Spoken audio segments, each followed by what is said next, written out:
ప్రభువు పేరట shalom shalom అనగా మీకు సమాధానం కలుగునుగాక. The 5 powerful reason to study Bible చదవడం వల్ల అద్భుతమైన 5 కారణాలు ఉన్నాయి. చాలా ఉపయోగాలు చెప్తారు, కానీ మనకు అవసరమైన శక్తివంతమైనటువంటి ఉపయోగాలు ఈ వర్తమానంలో నేను మీకు తెలియపరుస్తున్నాను. శ్రద్ధగా వినండి. అయితే ముందుగా ఒక ముఖ్యమైనటువంటి విషయాన్ని, బైబిల్ గురించినటువంటి ముఖ్యమైన అంశాన్ని నేను మీకు తెలియజేస్తాను. ప్రపంచ కుబేర్లలో ఒకరు, మైక్రోసాఫ్ట్ కో ఫౌండర్ అయిన బిల్ గేట్స్ గురించి తెలియని వారు ఎవరు ఉండరు. ఆయన అసలు పేరు విలియం హెన్రీ గేట్స్. అందరం బిల్ గేట్స్ అంటాం. ఈయన క్రైస్తవునిగానే పుట్టి పెరిగిన ఆయన ఒక నాస్తికవాదం కలిగిన వ్యక్తి. కానీ భార్య మెలిండా ఫ్రెంచ్ గేట్స్ మాత్రం క్యాథలిక్ క్రిస్టియన్. ఒకసారి తన బెడ్రూమ్లో భార్య ఎదురుగా కూర్చొని ఆలోచిస్తున్నాడు. వావ్, నాకు ఎంతో కావాలంటే, అంతా ఏమి కావాలంటే అవన్నీ ఉన్నాయి. మనిషి సంపాదించగలిగేవన్నీ నా దగ్గర ఉన్నాయి. బంగ్లాలు, కార్లు, వస్తువులు, గ్రేట్ ఫ్యామిలీ, ఇలా ఇవన్నీ కలిగి ఉన్న, ఇంత గొప్పవి ఉన్న కాలికి మట్టి కూడా పోవడం లేదు. అందరిలాగానే మనిషిలాగానే బ్రతకాల్సి వస్తుంది. దీనికన్నా యూనివర్సల్ పవర్ అనేది ఒకటి ఉంది అని మరుసటి రోజు భార్యని తీసుకొని, నేను దేవుని కొంటాను, దేవుని కొనడానికి రేపు వెళ్దాం అని చెప్పి భార్యకు చెప్పాడు. దేవుడు అంటే దేవుని మాటలు, అదే బైబిల్. ఆయనకు బుక్స్ కొనే అలవాటు ఉంది. చారిత్రకమైన ప్రాచీనమైన బుక్స్ కొనడం అంటే అతనికి చాలా ఇష్టం. జాన్ గుటెన్బర్గ్ అచ్చు యంత్రాన్ని కనిపెట్టినటువంటి వ్యక్తి జోహాన్స్ గుటెన్బర్గ్ ప్రింటింగ్ మిషన్ను కనుగొన్నారు. బైబిల్ ముద్రించడం కోసమే ఆయన తయారు చేస్తే నేడు ప్రపంచ స్థితిగతిని కూడా మార్చేసింది ఆ ప్రింటింగ్. మొట్టమొదటి మిషన్ కనుగొన్నప్పుడు అచ్చు వేసినటువంటి మొదటి పుస్తకం బైబిల్, రెండవ పుస్తకం బైబిల్, మూడవ పుస్తకం బైబిల్, అలా 180 కాపీస్ ముద్రించాడు. అచ్చు యంత్రాన్ని కనుగొని అలా ముద్రించిన 180 బైబిళ్లలో 50 పుస్తకాలు ఇప్పుడు లభ్యమయ్యాయి. అలా మొదటగా అచ్చు వేసిన మొదటి 50 పుస్తకాలలో ముందు అచ్చు వేసిన మొదటి 3 బైబిల్లో ఒకటి ఈ బిల్ గేట్స్ కొన్నాడు. 135 కోట్లతో కొన్నాడు. ప్రస్తుతం బైబిల్ ఖరీదు లేదా చాలా చోట్ల ఉచితంగా కూడా ఇస్తారు. కానీ బిల్ గేట్స్ కొన్నది 135 కోట్లు పెట్టి బైబిల్ కొన్నాడు. జోహాన్స్ గుటెన్బర్గ్ మొదటగా ముద్రించినప్పుడు 180 కాపీలు చేశాడు. దాదాపు 3 సంవత్సరాలు పట్టింది. 145 1453 ఏడి నుంచి 1450 వరకు కూడా దాన్ని ప్రింట్ చేశాడు. మొదటగా లాటిన్ భాషలో ఉంది. కాలక్రమేణా మొదటి ప్రింట్ చేసినటువంటి 180 బైబిల్స్లో 50 మాత్రమే అందుబాటులో ఉన్నాయి. దాంట్లో మొట్టమొదటి మాస్టర్ కాపీస్ మాత్రం చాలా ప్రత్యేకం. ఈ మొదటి 3 బైబిల్స్లో ఒకటి ఈ లైబ్రరీ ఆఫ్ కాంగ్రెస్లో ఉంటే, రెండవది 1944లో 135 కోట్లకు బిల్ గేట్స్ ఈ బైబిల్ కొన్నాడు. ఇక మూడవ బైబిల్ న్యూయార్క్ సిటీలో ఉంది. ఎవరైనా కొనాలి అనుకుంటే అందుబాటులో ఉంది, వెళ్ళి కొనవచ్చు. మీకు కావాలి అంటే కోట్లు పెట్టి కొనాల్సిన అవసరం లేదు. 1,00,000 కోట్లు, 1,000 పెట్టి కొనాల్సిన అవసరం లేదు. అందుబాటులో ఉన్నాయి. అందుకోవడం లేదు, మీ ఇంట్లో ఉంటాయి. చదవడానికి ఇష్టపడరు కొందరు.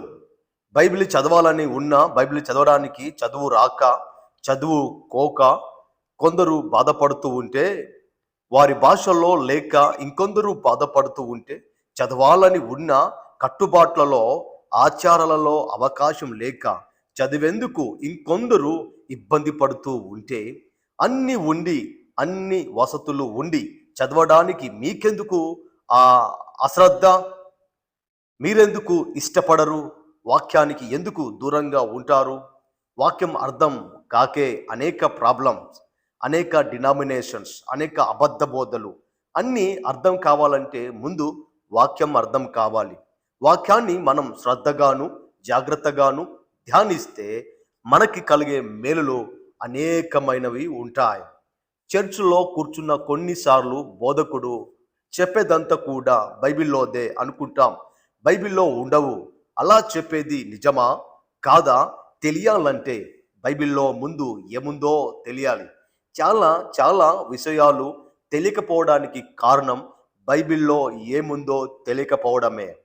బైబిల్ చదవాలంటే డిగ్రీలు చేయాల్సిన అవసరం లేదు. శ్రద్ధగా చదివి ధ్యానిస్తే చాలు. అలా ధ్యానిస్తే, చదివితే, దృష్టి పెడితే ఎటువంటి ఉపయోగాలు ఉంటాయి? ముఖ్యంగా మనకు కావలసినటువంటి ఆ పవర్స్ ఏంటో మనకు తెలుస్తాయి. ముఖ్యమైనటువంటి కారణాలు కొన్ని ఉన్నాయి. బైబిల్ ధ్యానిస్తే మనకు కలిగేటటువంటి ప్రయోజనాలలో మొట్టమొదటి ముఖ్యమైనది ఏంటో తెలుసా? God you against the false teaching. అబద్ధ బోధల నుంచి నిన్ను రక్షించాలంటే నీవు బైబిల్ చదవాల్సిందే. అబద్ధ బోధలు చాలా డేంజర్. వాటిని అంత సులువుగా అంచనా వేయలేవు. ఫాల్స్ టీచింగ్ అనేది నేడు ఒక వ్యాధిలా, ఒక వైరస్గా చేరిపోయింది. It is a deadly virus. నచ్చింది నమ్మటం, నచ్చకపోతే వ్యతిరేకించడం, ఇదే తీరు, ఇదే నేటి క్రైస్తవంలో జరుగుతుంది. దీనికి వ్యాక్సినేషన్ అంటూ ఉన్నది. బైబిల్ అర్థం కావడమే. బైబిల్ అర్థమైతే చాలు, వ్యాక్సినేషన్ దొరికినట్లే. లేదంటే ఆత్మీయ జీవితం మొత్తం నాశనమైపోతుంది. దయ్యపు బోధలు దూరం అవ్వాలంటే బైబిల్ ఉండాలి, చదవాలి, అర్థం చేసుకోవాలి. 2 తిమోతి 2:15 వాక్యంలో ఒక మాట ఉంది. దేవుని ఎదుట యోగ్యునిగాను, సిగ్గుపడనక్కరలేని పనివానిగాను, సత్యవాక్యమును సరిగ్గా ఉపదేశించు వానిగాను నిన్ను నువ్వే దేవునికి కనుపరుచు కొనుటకు జాగ్రత్త పడుము అని చెప్పారు. అలానే జాగ్రత్తలు కూడా చెప్పారు. 16వ వచనములో చూడండి. 2 తిమోతి 2:16 అపవిత్రమైన వట్టి మాటలకు విముఖుడవై ఉండము. అట్టి మాటలు మాటలాడువారు మరి ఎక్కువగా భక్తిహీనులగుదురు అంటారు. కొరుకు పుండు ప్రాకినట్లు వారి మాటలు ప్రాకుతాయి అంటారు. బైబిల్ చదివి చెప్పింది గ్రహించి వాక్యం మనకు అర్థమైతేనే నీ విశ్వాసాన్ని కాపాడుకోగలుగుతావు. లేదంటే లోకంలో అనేకమైన బోధలు, అబద్ధ బోధలు, విభిన్న బోధలు, భిన్న బోధలు అవహాహించేశాయి, దారి తప్పేశాయి, దారి నిన్ను తప్పిస్తాయి కూడా. జాగ్రత్త. అలా కాకుండా మనం ఉండాలి అంటే వాక్యం చదవాలి, ధ్యానించాలి. అది నీకు అర్థం కావాలి. ఇది చాలా ముఖ్యమైన విషయం అని చాలా జాగ్రత్తగా పరీక్షించండి. Number 2, it is increase level of discriminate. వివేచన స్థాయిని పెంచుతుంది. బైబిల్ చదివి ధ్యానించడం వల్ల వివేచన స్థాయి అనేది పెరుగుతుంది. బైబిల్ చదివితే జ్ఞానం పెరుగుతుంది, వివేచన పెరుగుతుంది. ఎస్, మంచి చెడు ఏంటో స్పష్టముగా అర్థమవుతాయి. అనేక మంది శాస్త్రవేత్తలు బైబిల్ నుంచే ఇన్స్పైర్ అయ్యారు. అనేక ఆవిష్కరణలకు బైబిల్ కారణమయ్యింది అని తెలుసుకోండి.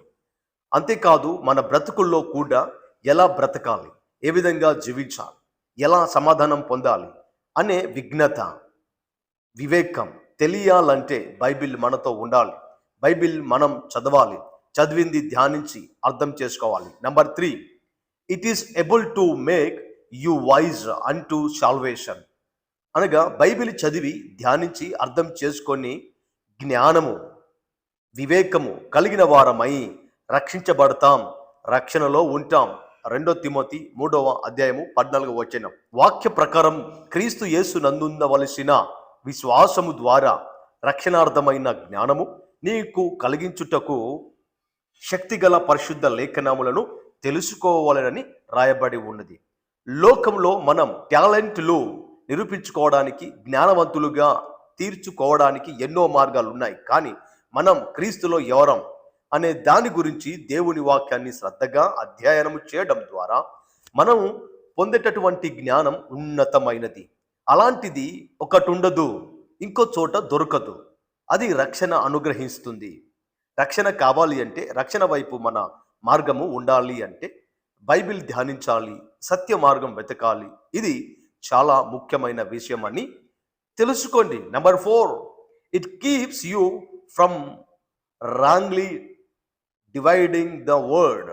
చెడిపోయిన రకరకాల రంగుల ధరించిన ప్రపంచంలో నిన్ను ప్రత్యేకముగా ఉంచడానికి కావలసిందే బైబిల్.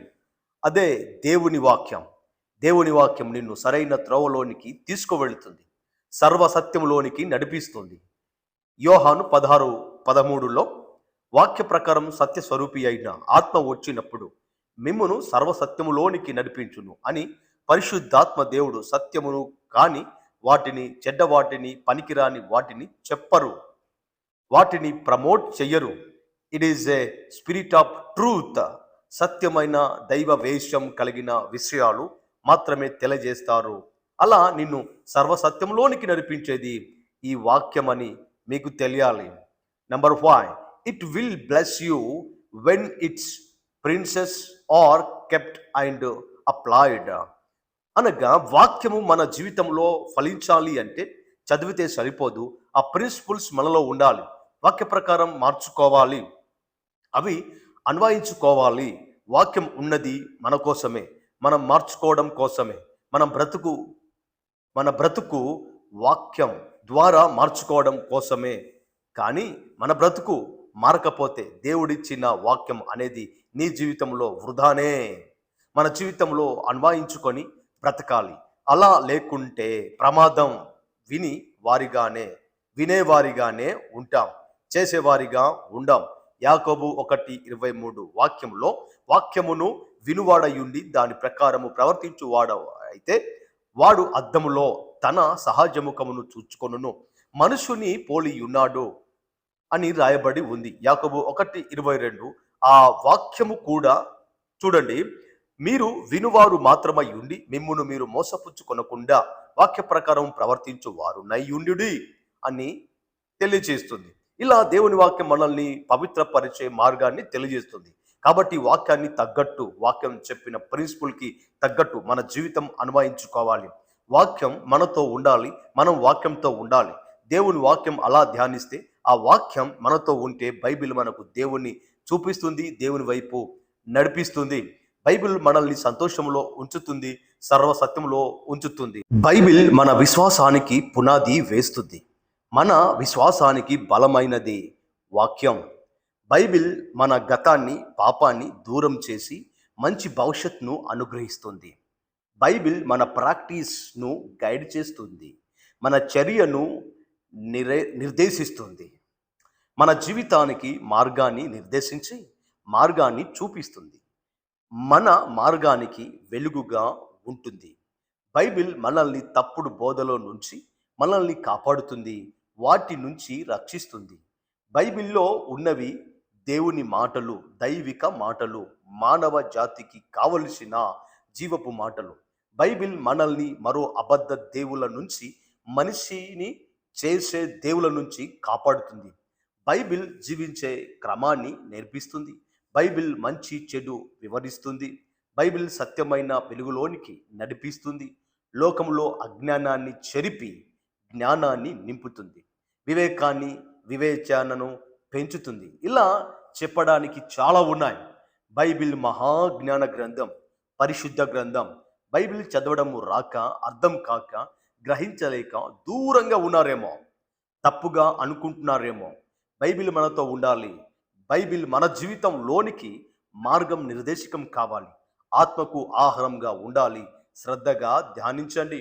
బైబిల్ చదవడం వలన మనకు అతిశక్తివంతమైన మేలులు జరుగుతాయి అని నమ్మండి, ధ్యానించండి. ఇక నుంచినైనా శ్రద్ధగా వాక్యం మీద దృష్టి పెట్టండి, ఇష్టంగా చదవండి, చక్కగా ధ్యానించండి.